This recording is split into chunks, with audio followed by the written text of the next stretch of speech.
Serial दीवानी में लड़ने लगते हैं पार्थ और रुद्र दोनों। कहता है मेरी माँ से दूर रहो और उनके पास आने की कोशिश मत करो। पार्थ ले जाता है माँ को, रुद्र को बहुत सुनाता है। रुद्र कहता है मैंने कुछ नहीं किया और सारे लोग देखने लगते हैं। रुद्र कहता है मैं तुझे तेरी माँ से दूर कर दूंगा। गर्व और उनकी बुआ का लड़का दोनों सोचते हैं कि कितना खतरनाक है रुद्र, और माँ के साथ बदतमीजी कर रहा था। तभी कमरे में नज़र पड़ती है रुद्र के, तो जब वह झांकते हैं अलमारी से तो उसे बहुत सारे पैसे रखे दिखते हैं। गर्व सोचता है अब मेरी पैसों की समस्या हल हो गई, इसके पैसे चुराऊंगा जो देने हैं मुझे वापस। तो बोलता है अपने बुआ के लड़के से कि तुम एक सांप लेके आओ बड़ा सा और हम रुद्र के कमरे में छोड़ देंगे, उससे मैं तुम्हें भी पैसा दूंगा। यहाँ पे पार्थ सोच रहा है कि माँ को परेशान करता है रुद्र, मैं जाके वहीं सो रहा हूँ। ये बाहर धीरे से सांप लेकर आते हैं गर्व और उसका भाई, और जाते हैं रुद्र के कमरे में और खिड़की से सांप को छोड़ देते हैं और सांप रुद्र के पास चला जाता है और वह धीरे से सांप वाली टोकनी लेकर वापस चले जाते हैं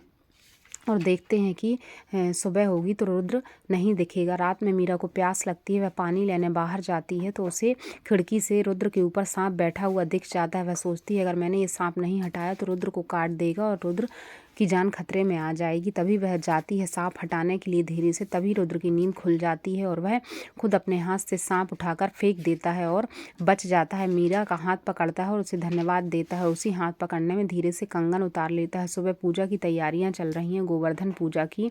तभी गर्व सोचता है कि अब रुद्र आएगा ही नहीं, उसकी जान चली जाएगी, और ऊपर से आवाज़ लगाता है रुद्र की चलो अच्छा है किसी को तो मेरी फिक्र है खाने में, और मीरा का हाथ पकड़ लेता है और कहता है ये लो तुम्हारा कंगन, और उसे पहनाने लगता है। सारे लोग देखकर चौंक जाते हैं कि ये क्या बदतमीजी है। बुआ जी कहते हैं ये क्या हो रहा है घर में।